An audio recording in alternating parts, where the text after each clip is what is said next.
σαν του μιλώ, ούτε λέξη. Πολλές φορές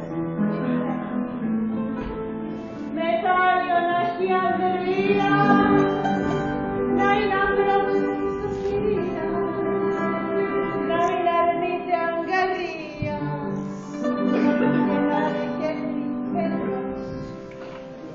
Θέλω άλλο να τεχούν λίγο γνωστή μου.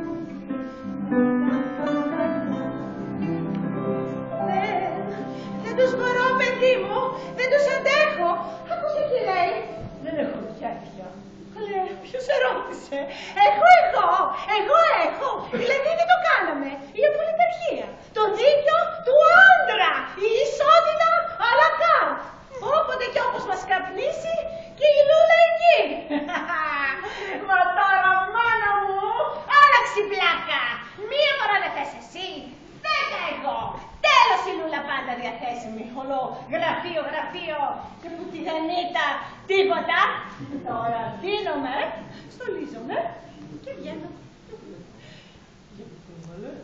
Όχι τι λαπουτάβαλες, όπου γουστάρω και αγαπώ. Εσύ, αχ εσύ θα σου πω, εσύ να κάτσεις σπίτι αγκαλιά με το λάπτοπ στον καναπέ σου τον αγαπητό. Έχετε τόσα να πείτε οι δυο σας. Και σαν εμένα να το ευχαριστηθώ. Εγώ θα πω. Κοίταξε και άμα πεινάσεις, τι γανίλης και ένα αυγό. Τώρα στο σπίτι. Τώρα στο σπίτι. Να πεινάσω, τι γανίσω και ένα αυγό. Και έτσι που λένε το ψυγείο και έγινε ο φυγός λιώμα. Πούπουλο, ξεσκονίστρα. Και ποτέ του έλεγε Λούλα μου.